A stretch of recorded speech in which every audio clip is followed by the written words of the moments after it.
시청자 여러분 안녕하십니까? 뉴스데일리 베스트 시작합니다. 이재명 더불어민주당 대표가 오늘 검찰에 출석했습니다. 굉장히 요란스러웠는데요. 시청자 여러분들께서는 오늘 이재명의 검찰 출석 장면을 보시고 어떤 생각들을 하셨는지 궁금합니다.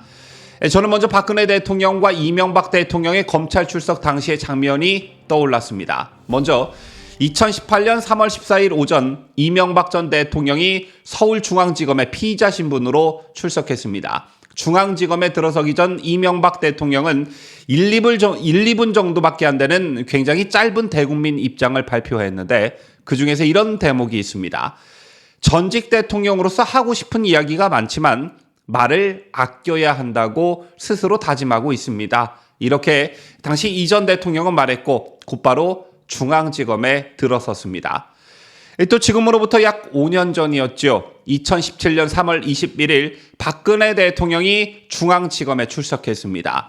이명박 대통령 출석 때와 마찬가지로 서울중앙지검은 굉장히 정돈된 모습이었고 박 대통령 역시 국민께 송구스럽다, 검찰 조사에 성실하게 임하겠다, 이 짧은 두 문장만 말씀하시고 중앙지검 안으로 들어갔습니다. 그런데 오늘 이재명 검찰 출석 어땠습니까, 여러분?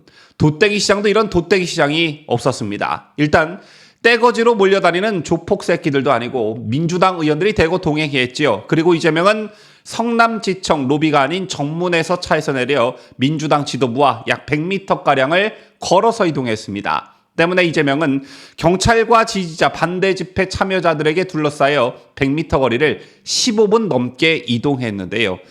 이동하는 과정에서 성남지청에 운집한 개딸들은 우리가 지켜드리겠습니다 라는 등의 소리를 지르며 이재명을 응원했고, 이에 이재명은 차에서 내린 뒤 지지자들과 일일이 악수하며 성남지청 본관 건물 앞에 마련된 포토라인까지 천천히 걸어서 이동했습니다.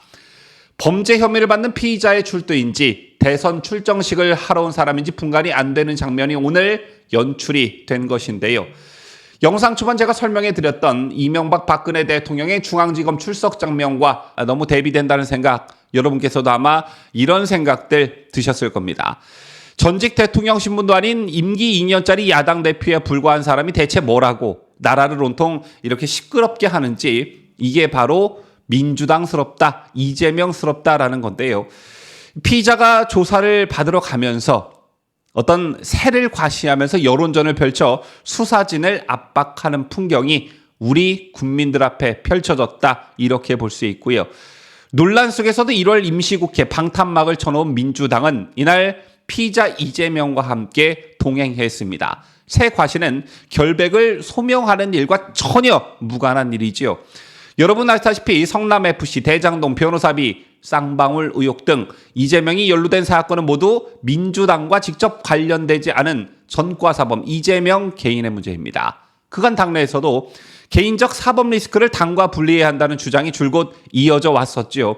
심지어 핵심 측근이라는 정성호 의원도 최근 같은 목소리를 내기도 했습니다. 그렇다면 검찰정에 따라오려는 의원들이 있더라도 말려야 할 판국에 이재명은 거꾸로 단일 대우와 지지층 결집에 매달리는 듯한 모습을 그동안 보여왔습니다.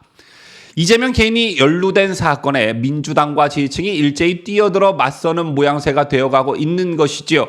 자, 이런 모습 언제를 연상케 합니까? 이재명의 이런 모습은 3년 전 조국 사태의 흑역사를 떠올리게 하지요. 서초동과 광화문에서 각각 조국 사수와 조국 수사를 외치며 둘로 갈라져 서로를 비난했던 일은 사건의 실체를 밝히는 것과 무관한 진영 간 싸움일 뿐이었습니다. 자, 그런데 이번에도 이런 진흙탕 싸움이 벌어지고 있는 것인데요. 자, 조국 사태 어떤 결말을 맞았습니까? 민주당의 몰락은 결국 조국 사태 때부터 시작이 됐습니다. 민주당이 직접 나서 조국 수호 전선에 뛰어든 결과 겉으로는 진영 결집이 되는 듯 했으나 시간이 가면 갈수록 그 동력을 잃었고 민주당의 내부 분열로 이어졌습니다. 조국의 강을 건너느니 마느니 지들끼리 싸웠죠.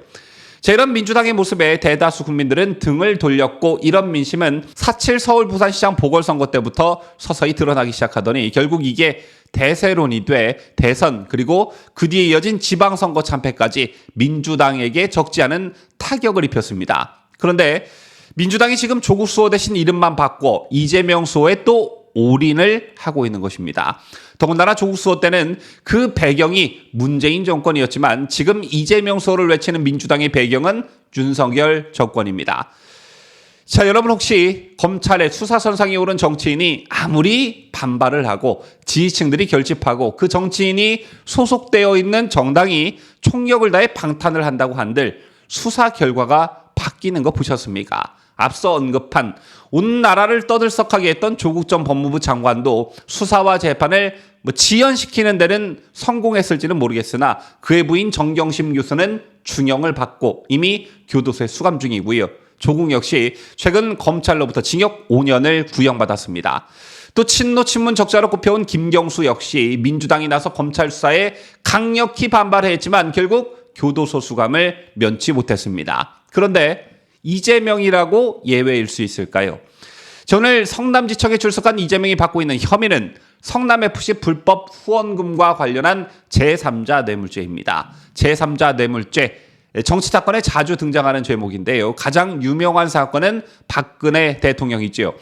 대기업이 미르재단과 K스포츠재단에 지원금을 내도록 했다는 혐의였는데 여러분 아시다시피 이 사건에서 박 대통령이 직접 수주한 금품은 돈은 없었습니다.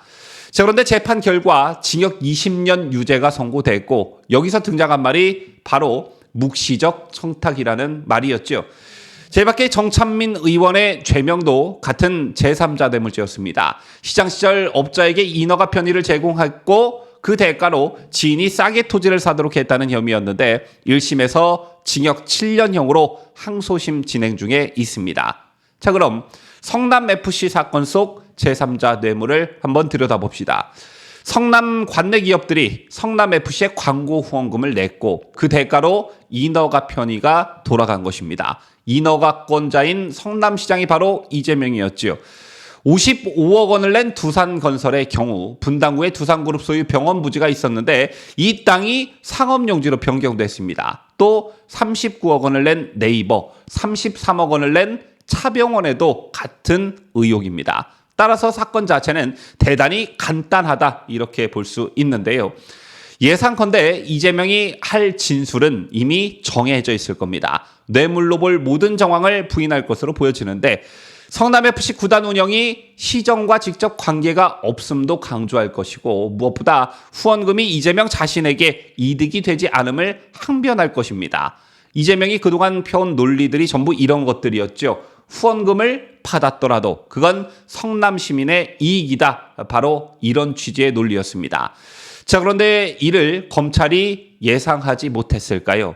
그래서 저는 검찰이 정해진 절차로 갈 가능성이 매우 높다고 보는데요. 자, 오늘 이재명 이런 말을 하더군요. 검찰이 답을 정해놓고 수사를 한다. 짜여진 각본대로 움직인다. 이런 취지의 말을 하던데 자, 이건 다른 의미에서 맞는 말입니다. 수사는요, 범인 기소에 초점이 맞춰지기 때문인데요. 검찰은 의혹이 있고 정황이 맞다면 피의자를 기소합니다. 그게 검찰의 역할이지요. 그리고 통상 기준에 따라 구속, 불구속을 나누고 이 과정에서 법원의 판단을 받게 됩니다. 현재 성남FC 사건을 보는 검찰의 시각은 거의 확신에 찬 모습으로 보여집니다. 제3자 뇌물이라는 의혹이 있고 압수수색을 통해 확보한 어떤 증거와 기업들의 진술이라는 정황 증거까지 확인이 됐습니다. 더군다나 성남FC와 기업 사이 오간 광고 후원금의 액수도 매우 크죠. 차마 이런 기준으로 검찰은 이재명에 대한 구속영장을 청구할 것으로 보여집니다. 이재명에 대한 신병 처리의 공을 국회로 넘길 것으로 보여지는데요. 이재명에 대한 구속 여부는 민주당의 방탄으로 장기전 양상으로 흐를 가능성이 현재로선 매우 높지만 이게 장기전으로 가면 이재명에게 유리하다? 과연 이렇게 볼 수 있을까요? 내년 상반기에 총선이 있는데 말이죠. 자, 바깥 세상 공기를 맡을 수 있을 때 많이 맡아놓길 이재명에게 권유합니다. 교도소의 공기와 바깥의 공기는 사뭇 다르다고 하더군요. 지금까지 저는 자유대한민국을 소화하는 뉴스데일리 베스트 민앵커였습니다.